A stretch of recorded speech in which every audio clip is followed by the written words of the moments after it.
Hey, tourpreneurs, it's Mitch Bach, and just a quick note before we begin today's episode. Tourpreneur is currently sponsored by Google. We're thankful for their support of our community, and we are offering with them a completely free course helping you unlock the power and potential of Google's Things to Do program, which is specifically helping tour operators add their tours to Google in new ways that gives you new exposure and more direct bookings. To learn more, go to tourpreneur.com/Google. And as always, show notes, more resources, links to our newsletter, our business coaching community, and so much more are available on tourpreneur.com. Now to the episode.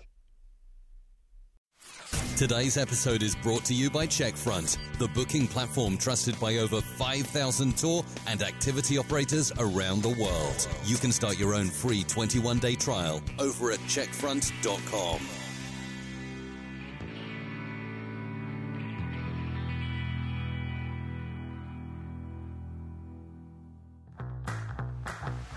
Welcome to the Tourpreneur Podcast. Travel industry veteran Shane Whaley will take you on a journey with fellow tourpreneurs, sharing their tips, ideas, insights, and success stories to inspire you to make your tour business the best it can be. And now, here is your host, Shane Whaley.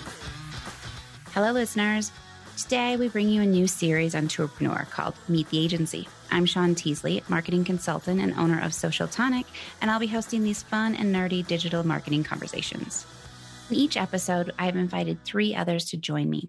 First, a tourpreneur looking to increase their digital presence, a marketing agency serving the travel industry, and lastly, a tour operator client working with that agency. Let's dive into the conversation. To give you a rundown on who's on the show today, let me first introduce you to Alan Rust, CEO of America Tour Company, operating culinary tours and history tours in Iowa, Kansas, Missouri, Nebraska, and Colorado. Welcome, Alan. Thank you. Thanks for having me. I'm excited to be here. As a quick intro, is there anything else listeners should know about you and your operations? What really makes us unique is we let guests pick when they want to go on tour. So it definitely makes our business model a little bit different. We're not trying to fill tours. We're trying to be the most flexible we can for the guests. Excellent. Next, we have Chris Torres, founder of Tourism Marketing Agency located in Scotland, serving travel businesses all over the globe, helping with their marketing efforts. Welcome, Chris. Hey, thanks for having me. Awesome. Tell us, what are TMA's superpowers? I would probably say it's our combined knowledge of the tours and activities sector. No, our TMA was probably one of the first companies that came out just to dedicate themselves to marketing tour operators and activity providers. And I just think with the amount of knowledge we've built up over the many years we've been in business, I don't think anyone can come close to our level of knowledge when it comes to marketing tour operators. So I think that's probably our superpower. Excellent. And lastly, we have Amber Rittinger, founder of Be Wild Adventures and Wellness. She joined us from Vancouver, BC, and is a current client of Tourism Marketing Agency. Welcome, Amber. Hi, thanks for having me. Give us a little background on your tour business and your target market. We do guided hiking and nature tours in the Sea to Sky region or around the Vancouver area. Our goal is to take away the barriers. So we guide small groups, we pick people up from their locations, and we make it really easy for them. And like Alan, we do have a set schedule, but people can call us and schedule a time that works best for them as well. Demographic primarily has always been international, but with COVID and a lot of the changes, we're starting to see a little bit of a shift in that, which is actually pretty exciting. Excellent. Tell us a little bit more, like when you say shift, what's that look like? For the last year and a half, almost 2 years now, we haven't been able to see any international clients. So with a little bit of marketing, we have started seeing all Canadian clients. And even more recently with our hikes, locals, which we've never had before. Local has never been our demographic, and now we're starting to see that. So we're pretty excited about that. Okay. In this conversation, we're going to dive into Facebook ads, additional platforms that have solid returns, and a quick check-in on using Google Things to Do. Chris, let's start with you. What are your top 3 things business owners should know before engaging in a marketing agency? It's never a get-rich-quick scheme. A lot of people will come to an agency expecting instant results, and that's just not what happens. No, if an agency is doing their job properly, no, you have to go through research and making sure the website and you have that sort of strong platform, the website's in a good position. No, you have to make sure you're creating content that attracts your customer and has the right tone, and creating the right videos and images and all these different things. So you have to put all that in place, and it's actually probably by month 3 you only really start putting out the stuff that you're starting to produce, because you're taking 2 or 3 months to actually create all the content and do all the things and the strategies and everything else. So I think it's a misconception when people use an agency that think things are going to happen immediately. That's just not the case. Secondly, I'd probably say use an agency that is focused on tourism or tours and activities. And the reason why I say that is I've had so many businesses come to us, so many operators come to us who have had a bad experience, an experience that could have been a lot better. And normally it has been down to that agency not really understanding this sector, the tours and activity sector. But what tends to happen is an agency who doesn't know the sector will treat a tour or activity just like any other product and advertise it as such or as market it as such. But as we all know, tours and activities is such a different beast.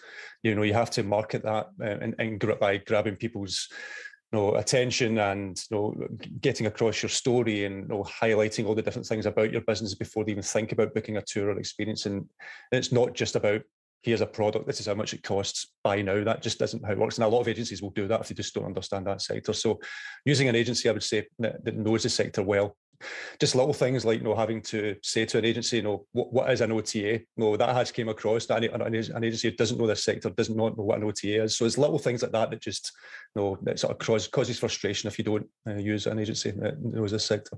Third, I would probably say is it's more for the operator side. If you are looking for an agency to help you generate more bookings or more booking inquiries, make sure you actually have the sales processes in place at your end.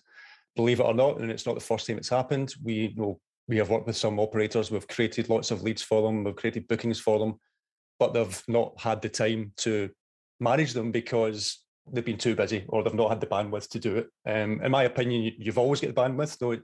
Rather than spending that extra hour watching your favourite show on Netflix, where you could be trying to close sales in your business. So there's always these things that you could be doing that people sort of put in front of themselves to say, I'm too busy. And you can always find time, in my opinion. But no, that's the big one I would say is probably from the operator side is number 3, is just make sure you have the bandwidth, you have the operations in place, you have the staff in place to handle the extra bookings and leads that will come in from hopefully when working with an agency. Great. No, that's really good. Alan, give us a baseline. As someone who has worked with a couple other agencies and you've run Facebook ads before, tell us what did and didn't work so far. I think the biggest challenge we had was, personally I had, is just trying to get things set up correctly. That is probably the most confusing part of Facebook advertising is the accounts. And we have 5 different accounts that we're trying to advertise through. So it gets to be pretty confusing. What really didn't work in one agency case was what we did wasn't tailored for our business model, where, like I said, we're a little bit more flexible and we don't take last minute bookings. That wasn't factored in. So we were actually targeting incorrect markets. So that was a challenge. We started running advertising based on specific tour types, but we really just got no bookings out of it. Engagement went up, but not really any conversions. And when you say tour types, you're saying history versus culinary and that nature? Even down to our like a Lafayette Square District history tour in St. Louis. We were advertising down to that level. It really didn't connect. Going into starting to work with this agency, you had set up your back end of Facebook and then handed it over to the agency. And so there's confusion of when you set it up versus then when they took it over as well, or what? Can you say more about that? Partially, yes. What we were doing, because we're just getting started and we don't have a budget for full agency support. So basically they were supposed to do strategy, get everything set up on the back end, and then I was going to execute all the ads and the strategy that we did. Accounts on the back end seem to be a really big problem. Don't think they ever really got fixed correctly. And that had been a problem from another agency we had worked with. That was probably the most confusing part that I still don't think we're at the right place. Gotcha. Wow. All right, Chris, from what you've heard from Alan, what else do you need to know about Alan's business to like start thinking about how they could maybe do Facebook ads better? Yeah, so in terms of the Facebook ads you've been running, have they been mostly advertising your tours and putting out there as that product, as I mentioned earlier on? Has it been advertised like that, or are you doing something more than that? It's been that product specific. And we've had different formats we've used for Facebook feed versus stories. I mean, that's pretty common, but we did try to specify and even put some motion into the stories. So the way that we normally approach it is we don't tend to focus on the product initially and advertise the product initially. And Amber will hopefully allude to this, but what we tend to do is, and I hate to use the word funnel because it's a word I detest, but we tend to run a series of ads which will first highlight something about the destination. It's a nice piece of content driving people to that sort of blog, and something that's going to inspire them to know more about your business and everything else from there. And that's what we run first. And then that's what we call the sort of inspiration ads. And then the second ad that we run is maybe what we call the sort of trust ads. So this is maybe showing you more images, more videos, some reviews, that type of thing. And then by the third or fourth ad, that's when you're asking for the sale. You're basically trying to sell the product to those who have engaged throughout those 2 or 3 ads to begin with. Or if it's inquiry based, asking for people to fill out the Facebook form or the form on your website and inquire that way. And that's where we tend to get a lot of good results with it, doing it that way rather than just going out and advertising products straight away. So that would be the first thing I would say is build up that sort of inspiration stage, build up the trust, because if you build up those two, people are more likely to buy from you at that stage. So that's the way we tend to approach it when it comes to Facebook advertising. And videos as well, using videos, we tend to find work better than images most of the time, but that's not to say images don't work. It just depends on the message you're trying to tell. But with what you mentioned there as well about it wasn't really producing a lot of good results for you. That's why I always say the research is such a big thing. It's making sure that that particular ad is going to hit whatever audience it is that you're going to target, whether it's hyper local, whether it's in other parts of the United States, or whether it's international, whatever. It's just making sure you really are hitting the right people, the right demographics, the right ages. What you tend to find is someone will run ads for every age group, whereas ads for a 25-year-old is going to be completely different from a 45-year-old. So you just need to tweak your content. And one of the best ways I tend to find sometimes with Facebook ads is to upload lots of images to Facebook, upload different types of text, and let Facebook work out which combinations are actually going to work out well. And sometimes that can really work well as well. We do that every now and again, but most of the time, because of the research, we know the type of content that we need to create. We know the type of imageries, the type of ads that we need to create, and then put that out there. And it tends to work. But if you do that sort of funnel, again, that word I don't like, but if you do that sort of funnel method, that tends to work best. So my question, just because we are nearly 100% domestic, I won't use funnel, Chris. I'll say customer engagement path. Is that too long, considering we've probably got a shorter decision time period for somebody who's driving in from 4 states away? Yeah, I can see where you're coming from that. If I would still sort of follow that sort of method that I'm mentioning, maybe not have as many ads, but someone coming from a neighbouring state, for example, will still need to be inspired to visit your state. Maybe that's the big thing. They may have not even thought about coming to your destination, but after seeing your ad, they may think, actually, this is what I want to do. And it's because they've been inspired. But having a product ad for people who have already arrived at your destination who may not have seen your ad, yes, I would say, yeah, that's where you maybe would have more sort of product-specific ads for that type of thing. But if you're attracting those destinations around you that are local, then having maybe 1-2 ads to begin with before you ask for the sale is probably still going to work pretty well, to be honest.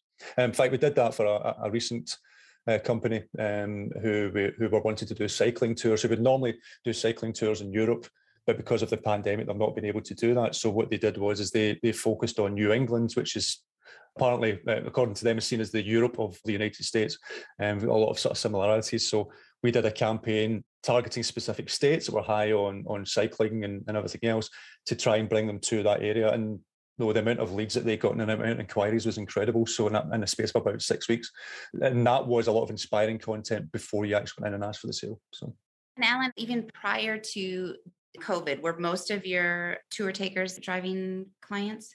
Before COVID, we were probably 50-50, what we call local, which is in the metro, or visitor, which is outside the immediate metro. We are much higher now I forget the exact number, but we're almost all like regional or local. I love when Chris was also saying this, like inspirational stage. I don't know, Chris, do you ever use that word, brand awareness? We're doing a brand awareness type campaign too. So the thing that just on that, actually, no, it's a thing that a lot of operators don't like hearing is the word brand awareness, because it's ultimately they think it's not generating them revenue. But it's completely wrong aspect to think about. No, it is going to generate you revenue. It's just, as I say, it's going to take you that little bit longer. Well, Facebook is a different beast, because when you're using Google Ads, someone's maybe already got it in their mind, a destination they're wishing to go to or wishing to travel to. So maybe they're specific, they're saying they're maybe typing in things to do in New York or Glasgow or whatever it is they're going to do a search on. But with Facebook, you are, in a word, being rude, because you're on your Facebook feed and all of a sudden you see an ad. And it's just like sending out 1,000 flyers to, dropping that in a particular destination. You've got to try and inspire people to pick up the phone or getting in touch. But with Facebook ads, you can be super targeted. So your flyer is going to work a lot better than a traditional printed flyer. So think of it that way. So the only way you're going to do that is by inspiring them or something like that from there. So that's the big difference. But brand awareness is key, especially on Facebook. Just on that whole topic, it gets me really excited right now, because I used to not hate, but like it is. You hear brand awareness and you hear spending money with no results. I'm on the opposite end of it now. We're seeing it. And Chris is absolutely right. Like even myself, I get so annoyed scrolling through Facebook and seeing an ad. But what's been happening, like I guess what we've been doing with our campaigns is it is brand awareness. It's not an ad for a tour. It is a suggestion, like an image, a video, something that's really pretty that you're like, oh, what's this? Right? It's not so much in your face. It's just, this is here. So Amber, tell us, what are you running with Chris right now as far as ads? We actually have a few different ads going on, and it is based on some conversations we've had over the summer about our target market, because we're split right across the board. Like we're as even male as we are female. We're as even 20-year-olds as we are 40-year-olds. So it was really hard to decide how to market that, because Chris is absolutely right. People receive the same message in different ways. So now we have a couple of campaigns going on that are targeted to those age ranges or even budget ranges, because people that are traveling on a budget and staying at cheap places to afford the things, they might have a different budget than people that are always looking for the elite, exclusive VIP things. We do guided hikes for backpackers. We also do guided hikes for private, like people who want all inclusive, all about them. So they're going to be completely different ad sets. Gotcha. And how long have you been working on your Facebook ads with TMA? I think I've been working on it pretty much since the beginning, and I've been with TMA for a year now. And of course, I jumped into that in the middle of the pandemic, going, oh God, this is either going to bankrupt me or pay off. So, and luckily it was a good decision working with TMA, because yeah, it's taken time, but it always does. And we were so busy this summer, I'm having a problem keeping enough guides. I mean, that being said, it's still not pre-pandemic numbers, but we're seeing that increase, and not just an increase in numbers, but where we're getting the bookings from. Prior to COVID, Be Wild is a newer business. We've been running for about 6 years, but prior to COVID and working with TMA, we were 95% OTA sales. Now we're about switch that. Most of our bookings are coming through our website, which is amazing. That's the whole thing about the bigger picture. No, it's not just Facebook ads we've been helping Amber with. It's redoing the website, doing the SEO in the background and doing all these other things, and all that just works in combination with each other, and just makes it for a better experience for the end user. And that's why I have to admit, that's the first I've heard that, and that's fantastic that there's been that switch from OTAs to direct bookings. And it just shows you that if you put in the time and the effort, it can be done. Well, and listening to our clients we've been hosting, I mean, the majority of them speak of, and it even shows in our reviews, that they are rating not just our tours, but our personality. They're rating our guides and how the character of the guides. And that is amazing for me as the owner of the company, because that's why I started Be Wild. I started it for those people who maybe aren't so confident to get outdoors, try and make it more accessible. I did it to be more, instead of a huge bus tour sort of thing, to be your friends for the day, right? And it seems like that's coming across. So it's really exciting for us. Alan, do you have any follow-up questions on hearing how this is going for Amber and Be Wild? I do want to interject one thing we did find out about during the agency time. We found that as we were running Facebook ads, one thing we realized was struggling because the OTAs were putting our tours on Groupon at a discount. So we were trying to advertise to get more direct bookings, competing with TripAdvisor, who was discounting our tours in the same first page of search engine results, right? So we did end up cutting off TripAdvisor completely, and it has had a little bit impact, but that is something everybody should probably be aware of. If you're going to spend the money, don't compete with the OTA. Yeah, it's a big issue. A lot of people don't realise, a lot of operators don't realise if you're using TripAdvisor or any other OTA, there's a good chance you're on hundreds of other platforms that you probably don't want your business on, and like Groupon, for example, because of the whole discount side of things, and it just gives the wrong impression for a lot of people, and a lot of people don't like it, and that's what you're up against, unfortunately. We actually removed ourselves from TripAdvisor over a year ago because it was just I didn't like, not a miscommunication, but just there was just some things that I wasn't comfortable with. So we removed our tours off there. I mean, we can still be reviewed on TripAdvisor. We're still there. We just don't sell any tours through it. The other thing we found, we had been tracking in one of our metros guests who were not tipping, and we tracked it down to younger guests booking through TripAdvisor when they probably were coming from Groupon and they were frugal people, so they weren't going to be tipping. So that was really one of the other reasons we ended up getting off TripAdvisor. Well, yeah, I've said that a lot. A cheaper customer, or cheaper sort of offers usually bring cheaper customers, and that's just highlighted that. If you're marketing yourself properly and you're charging a fair price, you're going to get a better customer at the end of the day, who will tip and do all these other things that you want them to do. So it's something really seriously to think about. Yeah, we've listened to the advice that's been given to us. And we don't even do sales. Like we might do, say, a Mother's Day promo, or, we do the few things. We do donate tours as well to charitable things, but we don't really offer sales because, as I've been told many times, people will keep waiting for those sales. So instead of creating a sale, we just make our experience that much more valuable to make that price really worthwhile. So we do the exact same thing. I come from decades in the retail industry. Once you start offering discounts, the only thing you can do to grow your business is to add a deeper discount, and it just spirals down from there. So we're right there with you. Yeah, it's music to my ears. Chris, what other changes have you noticed that your team is making when putting out these Facebook ads due to COVID? I mean, obviously we're looking at a different location, tighter in, but what else are you making changes to? To be honest, what we've found during COVID is, yes, ads for asking for someone to book a product do still work, but we are finding, or we have found, even up till today, more and more people are inquiring rather than booking, just because of the nature of the pandemic. People have lots of questions. People are now wanting to go out on sort of smaller groups and private groups and all these other things. So those type of things, if you're going with a group of friends or families, that tends to, in the consumer side, tends to take more planning because they have to work out amongst themselves who's paying what and doing all these things. So that tends to work in terms of being more inquiry based. And we've seen a huge upturn in inquiries over Facebook using either the website, but more so the Facebook forms have been working incredibly well.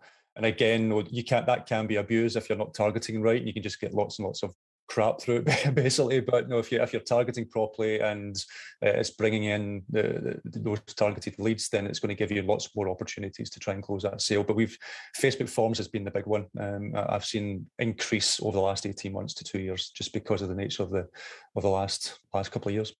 And Alan, are you currently running Facebook ads across your 5 locations, or where do you stand right now? We are not. We definitely noticed a severe drop-off after second quarter in business. In some of our cities, we're actually worse than we were in 2020 right now. So it's tough.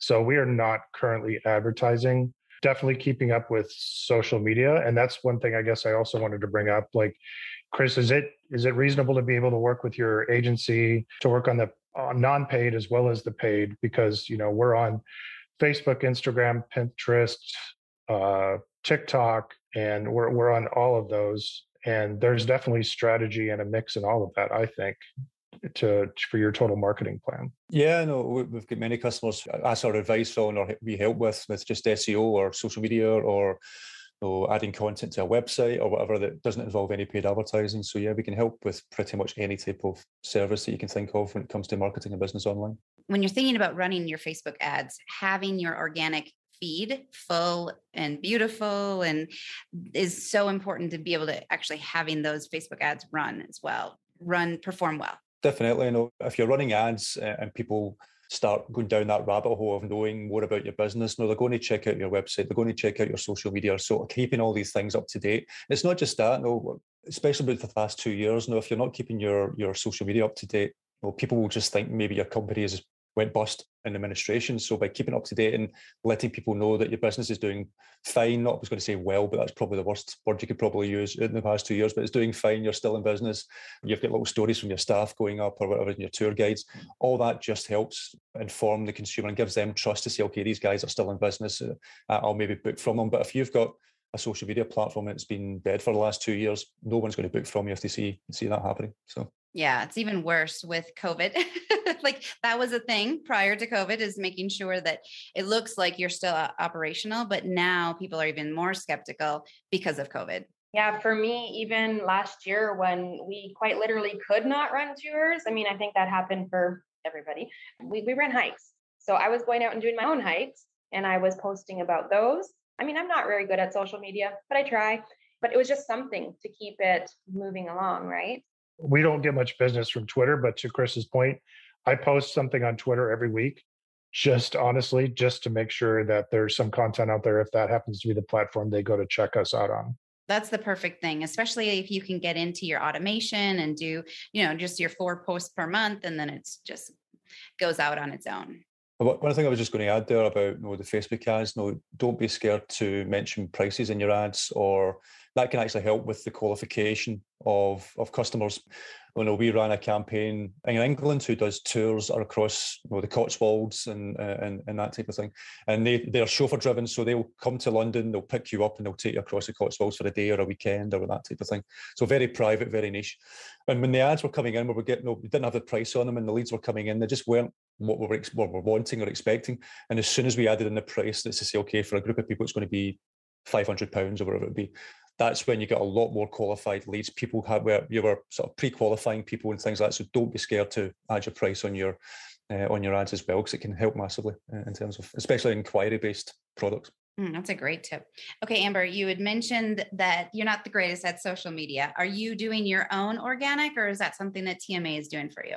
TMA has been doing my social media. I had been doing it by myself, but to be fair, I wasn't expecting things to shift as suddenly as they did this summer. So I'm in the boat of, I don't have time for this.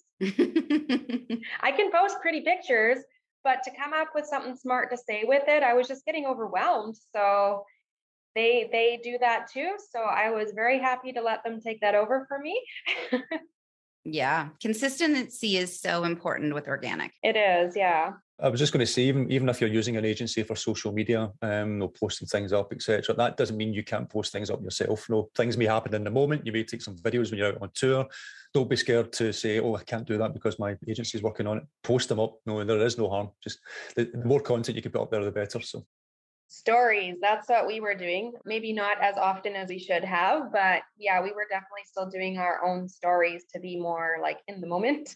And it's really great when you give access to some of your tour guides to say, hey, I might not want you to post in my Instagram feed because I want to have the 9 grid look good, but the stories is a great place to give them creative elements as well. Yeah, we actually incentivize our guides to give us content while they're tour. So they get rewarded for that. So we're always getting good content.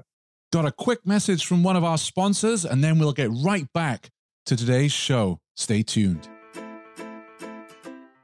Do you spend many nights sitting at your desk trying to figure something out in your booking system to make it work better for your business? With Checkfront, you'll always have access to a friendly support team who's quick to reply with a step-by-step solution no matter what you need help with. Find out other ways Checkfront can make things easier for you at checkfront.com/tourpreneur. Tell us a little more about how the reward works? We have a host rewards program, so they get rewarded for different things that they do, most of which we do want them to do, but they earn points and then they can get cash rewards when they hit different hurdles. So, we want them to send group pictures. What I'm trying to get them now, because you mentioned stories, but Reels is even that much better as far as the number of views. So we're trying to get some video content from them. But the group pictures that we get from every tour, that's probably our most engaged social media that we post every week. Yeah, the type of post. Yeah, no, just as an add-on to that, if you're doing lots of photographs and videos, always think about Google My Business as well. And that is a social media platform. A lot of people don't even think about that when they're, they maybe set it up, put the listing up, and then completely forget about it. Whereas, posting on there with regular posts, posting up the videos, posting up photographs, just helps your rankings immensely. So just, the more you do that, the better as well. So if you're taking photographs and videos. GMB for us is huge. I mean, there's months where we're getting 1,000 views just from GMB. And I go and I do a post every week, and I do post our group photos on there as well whenever we get them. That is number one priority. I actually forgot you could even do that until just now when you said that. So thank you. Well, and then also if somebody stumbles upon your Google Maps listing, then you can also see all the photos there too. It's very underrated, but extremely helpful. Okay, let's shift gears a little bit and talk about, we dabbled into Instagram, TikTok. What are some of the other really beneficial ROI type platforms that you're seeing some of your other clients using right now, Chris? There's obviously, it's still very much in its infancy, but we can already start to see there's going to be Google Things to Do is going to be huge in terms of advertising and that type of thing. There is some issues with Google Things to Do, which I'm hoping they will solve in time, but we can see that being a huge platform for Google Ads and things like that. But again, that will only work if your ResTech is connected to it. So that's the downside. One of the things I don't like about it at this moment in time is if it lists all the sort of products that are available, it doesn't really give you any context to what those products are and the prices. So you may see one ticket or a price for a tour is $20, say, just for talking sake. And then the last one might be $500, but it doesn't give you what's the difference between both. No, one's obviously just maybe a ticket into an attraction, whereas the other one, you've actually got your own personal guide and everything else and that type of thing. So it doesn't give you that, but in fact, hopefully in time that will come. But in terms of an advertising platform, it's another space where you can take up that real estate, especially on a mobile phone. You can take up that real estate at the top, hopefully get you in front of an OTA, because this is what Google Things to Do should be doing better than the previous one that they had in terms of you being able to compete more fairly with OTAs and that type of thing. So we'll see through time, but that's going to be a big one going forward for a lot of operators, for sure. So, and currently, from what I'm seeing, it's the tickets available are just for attractions. Is that what you guys are seeing as well? It's not open to experiences quite yet? From what I know, it is, but I don't know if anyone's using it as much yet. No, I think Google Things to Do was only recently available in the States for a little while, and it's only now just coming out in things like the UK and stuff like that. So it's still very much in its infancy, and I'm sure things, as I mentioned, will change. But yeah, it's predominantly as attractions at this moment in time, but we have seen a few tours pop in and come into it as well. Alan, so thinking about secondary to Facebook and Facebook ads, where would you want to take in some more insights and information from Chris? I do want to pass along one tip, actually, about Pinterest, which is a great organic. And then I guess, I don't know, from Chris, it would be next to Facebook, where would you spend money, or is it all just Facebook right now? So Chris, after looking at Facebook ads, where would you suggest entrepreneurs spend their marketing dollars next? It doesn't necessarily need to be things like another ad platform. No, for me, it would be optimizing your website, spending money on SEO, spending money on getting content written. No, a lot of operators just won't have the time to write blogs and write content and do all these things that you should be doing on your website. That really helps with your direct bookings because it helps with your organic reach. It actually helps you, especially if you in future, or if you're already doing Google ads, having a more optimized website, having optimized landing pages specific to a product or a destination or a particular topic will actually reduce your Google ad cost and give you a better cost per click from that as well. So I would say if next to Facebook ads for sort of those immediate type of inquiries and bookings and things like that, the next thing you should really be spending your money on is making sure your website first is a good platform, works well on mobile, it's easy to navigate, do all these things, but then the SEO and the sort of ongoing content from that, because that's such a key aspect when it comes to ranking on Google. So that would probably be the next thing I would spend the money on. In fact, if I'm being completely honest, I would spend the money on the website first before I even thought I'd be doing Facebook ads, to be fair. That's where I would spend the money on, is the website and SEO. I'm going to second that, because TMA has done that for my company, and the website, optimizing it, even the copyright on it. I wrote on it what we do. I thought I had a good description, but how you say what you do matters so much. And the rewritten version of some of this stuff has really mattered. And also the blogs. I do not want to underestimate the blogs, because TMA has helped us with that as well. And looking at our SEO over the last few months, there's one blog in particular that a lot of people have booked from. And that was written about the best hikes in the area. And a lot of people that come to BC, they come here for our nature. And a lot of people want to hike. So when they see this blog, they've got the top hikes to do, and then they're calling us on it. So I really enjoyed that. And the blogs weren't even like, to be wild. I mean, we kind of slipped that in there, but they were legitimately just about the best hikes in the area, written from Be Wild.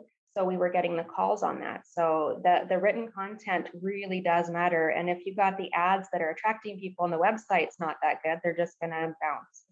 I'll give another vote to SEO, because we've honestly grown our business simply on SEO. We haven't really done that much advertising until we tried it this year. So, and again, blogs that are location, not your company specific. Like in one area, we wrote an ultimate 48-hour guide to this city.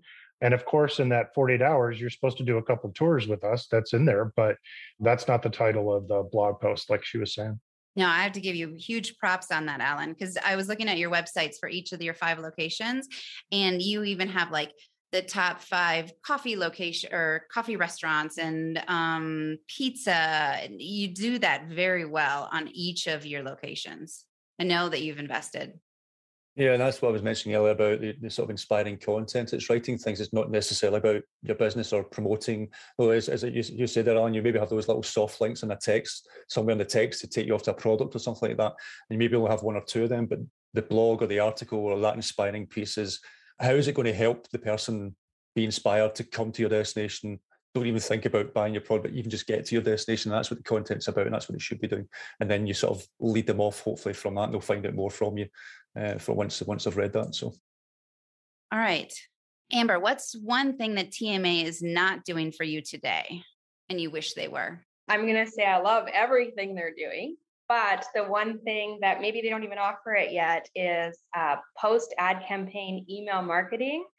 I need so much help with that. I know I'm supposed to follow up. I have so many leads coming in from these campaigns, but I don't know what to do. And nor do I seem these days to have the time to learn it. Oh, it's certainly something we can help with. Doing email marketing, whether it's pre-sale or post-sale. So if it's something you want, obviously speak to Amanda or one of the team that we've got at TMA, but or Jenna, but speak to one of them. But it's something we can certainly help you out with in terms of advising the best ways to maybe set up some automation emails, so at least someone's getting an email when they make an inquiry to let them know that you're on it, that you'll be in touch with them shortly, that type of thing. And then from there, there's always going to be that manual aspect of you having to get in touch with them to find out what it is they're wanting to do, and that of course. So there's going to be that aspect of it. But there's nothing wrong with setting up some automations for when a sale comes in. But even after the tour's finished, or once they've made that booking, let's say they're not going to arrive to your place for, say, 6 weeks or something like that, then you could be drip feeding them weekly content about, if you're going to be arriving in Vancouver, as Alan was mentioning, you could try out these top 5 places. These are 5 restaurants I recommend, or this is that. And having those little bits of content and emails to send to them while they're to sort of whet their appetite before they get to your destination and they'll take out the tour with you. You're giving them more helpful guides. That's all something we can help write and do for you, and then creating an email to ask for a review at the end of all that as well, and all these other things. So this is all something we can help you out with. So we're more than happy to help you. I know our email campaigns, when someone signs up from one of our ads, they go into the email series and they get, I think it's like 4 weeks emails following up with each of them, and then that ends. And what I'm receiving is an email lead. So that's it. It just comes with the email, and I'm like, what do I do with this? I don't even know what it is they lead it on. Yeah, one thing we can do for you is actually help you create a template in terms of what you can do is in terms of a sales email to send back to them. So something that's obviously not too sales focused, too sales heavy, something that gets across your personality. And then that's something you can, with lots of different types of software, you can just change the name, change some key details within it. But for the most part would be written and then you send it out to them. So that's something we can certainly help you out with. So I do have friends that help me out with some of my computer challenges. I do have MailChimp, and friends have been teaching me how the funnels work and all that. But I mean, it's a foreign language to me, to be honest. Computers are not my thing. Creating tours is. So yeah, it's just one of those beasts that you need, but you hate. Alan, is this an area as well for you? Yeah, we have emails from every guest that's been with us. And since we've got a network in the Midwest, we need to figure out how are we talking to them to visit another location nearby. I guess that's kind of like Amber. That's one thing I don't have time for, don't know how to do it. And I also hate getting too many emails. So I don't want to be the person sending out too many emails. Yeah, no, I completely understand. But it's certainly something that when it comes to a sales email, we can certainly help out with. Writing, even whether it's just the initial email you send out to them or a couple of follow-ups, that's something we can do. So happy to do that for you. And maybe another aspect is to even look at, some people are put off with them, but even looking at something like a chatbot. So having that on the website, which actually asks questions from the person that's on the website, what type of experience are you interested in? What type of products are you interested in? With yourself, Amber, it could be walking, or do you want to do a waterfall tour or something like that? And then as they click on that, you can either take them to those product pages or take them to more of an inspirational piece of content, which would probably be better, or say, I want to chat to a live person. And then you can have someone there, obviously chatting to them and trying to close the sale that way, which does mean having someone there for that. But there's all these different things that you can do to try and automate things as much as possible. But as I say, but when it comes to emails, when it comes to sales, especially sales, and when it comes to that side of things, you're always going to have that sort of human live sort of interaction element within that as well. Okay, Alan, we have to know. So you've worked with a couple other agencies in the past. At what point did you realize this isn't working? And then how did you break up with them? One agency just ended up really not to have time for what we were going to do. So we just weren't really making any progress. So that one was a hard pass. The other one wasn't exactly tailoring things right for what we needed. And it was also a timing thing where things just absolutely dropped off. So we decided to take a pause, and that's kind of where that one is at. Although in thinking about it afterwards, I just don't think it was being tailored for our business model. Chris, how do you set expectations right from the get-go of what clients should be receiving as far as monthly reports and performance? The client knows that what's going on. Yeah, no, it's something an agency should set out right at the very start. What's the sort of, we know timelines can change, things happen, but giving them a base timeline of things that you're trying to keep to. We always give monthly reports, but we don't just send across a PDF report. If Amber, for example, wanted to talk to Danny for SEO and know everything about that, she can. If she wants to talk to the content team, she can talk to them directly as well. It's not. Communication is key when it comes to working with an agency and vice versa. So you have to be upfront with everything that you're going to get. But even if, with Alan sort of mentioning there about breaking up with an agency, this was actually one of the reasons why I set up TMA in the first place, is because I worked in other agencies who tried to make it as difficult as possible to break up with them, which annoyed the hell out of me. So I was I wanted to do something different. So if someone wants to leave, they want to leave. Don't hold them over a barrel and say, well, you can't get access to this, you can't get access to your website, you can't do this, you can't do that. We give everything over. No, we don't hold anything back. No, we always sort of say, if you're setting up, the big ones are things like Google Analytics or your tracking software and all these things tends to be set up within an agency's account, which then you don't have access to. And it's things like, set that up within the client's own emails, the client's own accounts, so they have complete control over it. And then if they decide to leave, they can leave. And the same comes with a website, give them full access. Make sure that they can take it with them if they wish.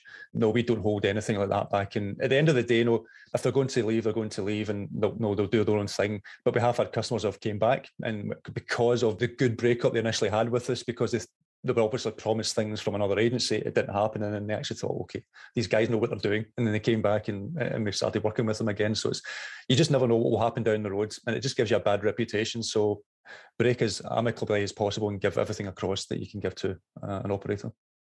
No, I always ask for references. I always say that when you're going to work with an agency, ask for references. It's not the first time I've sent a potential client an email, and Amber's spoke to them behind the scenes in terms of how we work and everything else. So, and it's helped them. We've won that client over and that type of thing. So always ask for references, figure out how they work with a particular business. Every operator is not for every agency. No, personalities may clash. That's whatever. No, that's just the nature of business. No, you're never going to be able to please everyone. But for the most part, if you're completely upfront with the pricing, with the structure, with what you're going to do, no, we don't have anything that's hidden that they don't expect. No, just put everything up front, make sure everyone's happy, and then it just makes it life a lot easier in the long run. Toot your horn here. They don't pay me, I pay them. Honestly, one of the things I love most about TMA is, first of all, the clarity. I don't know anything about marketing. I do now. I took a course over COVID, but it's the report. It really is those month-end reports. The previous agency I was with it was a very brief time because I had just started with them and then COVID hit, so we dropped that. But they were sending me the month-end reports and I had no idea what they said.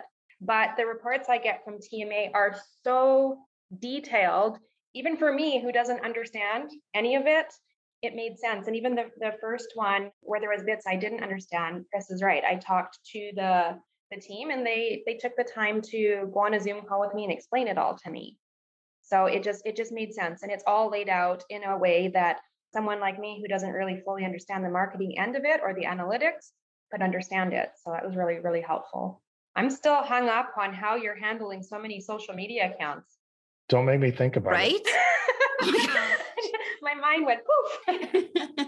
5 times than the 4 or 5 channels that you're on. It's incredible. Wow. Yeah. Yeah, that's a big job. I don't envy you with that one, to be honest. I mean, there's similarity, right? So like, I know that on Mondays I post my group picks. So it's not like I'm trying to think of different concepts for all 5. It's like, this is the concept I'm doing. And we've got a guy now doing reels for us. He's doing video. So it's the same topic, just replacing the city name. There's repetitiveness that makes it a little easier, but you're still entering it that many times. As an organic guru, it is all about the schedule and knowing, even if you have themes for every day of the week or every first Monday, having that allows you to sit down and do the content in so much more ease than if you were just to show up on the day that you think you're going to do social media, you blank, and it won't be consistent and it won't jive, and it'll reflect it in your posts as well. One of the things I always advise as well is creating like a month's worth of content ahead of time. You can obviously slot things in as and when they happen during that, but if you create like 30 days worth of content, you're going to be fine for those 30 days. You can keep adding to it for the weeks and months ahead, because you will get days where you're too busy, or you'll get days where you're maybe feeling under the weather and you can't be bothered to do a video or whatever. You will get those days, so at least that you'll know in the back of your mind, actually, I'm going to be fine because there's content being posted up and being scheduled already, and then you can just add to it as and when you can. But doing that sort of schedule, as you're saying, and creating that sort of backlog of content really helps. It's amazing as I talk to different entrepreneurs, they're a little resistant at that. And I cannot recommend it enough to batch it out, to sit down at one time, and it really will flow and you'll have a theme for the entire month as well. It puts you at ease, right? Because you have a plan and you can get your content ready ahead of time instead of like, all right, it's Sunday, I've got to figure out what I'm going to post this week. Oh my gosh. And I'm supposed to be at so-and-so's house for dinner. And it makes it a lot easier because you can think ahead. No, even for TMA, because we've been really busy during COVID, thankfully, it's been good that way. No, we have sort of neglected our own social media a little bit because we've been busy with everyone else's in terms of the operators we've helped. But I literally sat for 2 days and created 3 months worth of content, and it's all been scheduled up. And that literally took 2 days, maybe 3 days at the most, with adding some articles that I've written in between that. But no, it can just take you 2 or 3 days. You'll get those 2 or 3 months up as and when things come in or when the ideas come into your head. Then it gives you that freedom to think, okay, I'll add this in because you're going to be fine with the rest of the content that's already scheduled. Amber, now that you know Alan's business a little bit more after he's talked, do you have any other ideas that might be helpful for him? I mean, I'm constantly reflecting back, reminding myself, I don't know, maybe 2 of my business mentors, well-known people, Darren Hardy and Richard Branson, is always like, you're not trying hard enough unless you F up, right? You got to make mistakes to get better. So I'm constantly reminding, okay, you didn't screw up, you're practicing. And Darren Hardy, who always says, be a master of the skill you're good at and hire out everything else. So you're not half-assing everything. You're perfecting what you are good at, and you're letting the professionals do the stuff you're not good at. So that's been a big thing for me as well. All right, this has been a great conversation. What else do we have for our listeners today as far as extra tips for managing their digital marketing or just operations in general? For me, I'm always thinking back on my two business role models, perhaps, Richard Branson and Darren Hardy. I've read a lot about both of them. And with Richard Branson, I'm constantly thinking, if you're not effing up, you're not trying hard enough. You have to make the mistakes. So I'm sitting here going, I didn't make a mistake. I'm practicing. It's all good. We're learning. And with Darren Hardy, it is be a master of your own domain and hire out everything else. So for me, I know how to guide tours, create tours, do all that. Marketing's not my thing. So I hire that out to the professionals. Enter TMA for me. Couldn't agree more. And no, that is, I would just quickly add to that is if you can afford to, is hire a business coach as well. No, just like elite sports people get better because they have sports coaches. Business, so I have my own business coach, and it's always just to echo what Amber says, he says, if you're going to hire people, hire someone better than you, because that's just the only way you're going to move your business forward. So it's such a big aspect. That's why I've got such a great team behind me, because I know how to do a bit of SEO. I know how to do some Facebook ads. I know how to do this. I know how to do that. But these guys could do it a lot better than me. I guess my tip would be, one thing I learned in a conference last year was that Pinterest is a great opportunity. And you think about it, people go there to look for aspirational places to go. So they're already going there looking for places. We started putting our blog posts, group photos, as well as location photos on there. The great thing about Pinterest is you can actually put a link directly to the landing page you want. So you can get people to click through where you can't do that on Instagram. That definitely is, we're actually getting more traffic from Pinterest than we do from Instagram. So that was a good win for us. We're going to try to figure out how to do more with that. I have one thing to add on to the end of my initial comment there, which is myself included. I know a lot of operators will say, I don't have the budget to hire all these things, because I am in that boat too, usually. But I also believe that you have to give to get. Even like our tours, just to get reviews up there, we've been operating tours with one person, which is a financial loss. But that one person leaves a review. And because of that review, another person books and leaves a review. And that's been another way we've been picking up business, is by spending a little more than maybe we have, but there's been the return on it. So. Wow, this was a great conversation today. I feel like we've given our listeners a lot to take in, some digital marketing tips, and potentially what it looks like to work with an agency. Thanks, guys. Thank you. Thank you. Tune in next week as we continue this series with two more tourpreneurs and a marketing agency, discovering more about how to increase your digital presence. And of course, if you enjoy the content from Tourpreneur, leave us a review on your podcast app. Thanks for listening to the Tourpreneur podcast. Be sure to visit tourpreneur.com to join the conversation and access the show notes, including links to the resources mentioned on today's episode. This is Tourpreneur.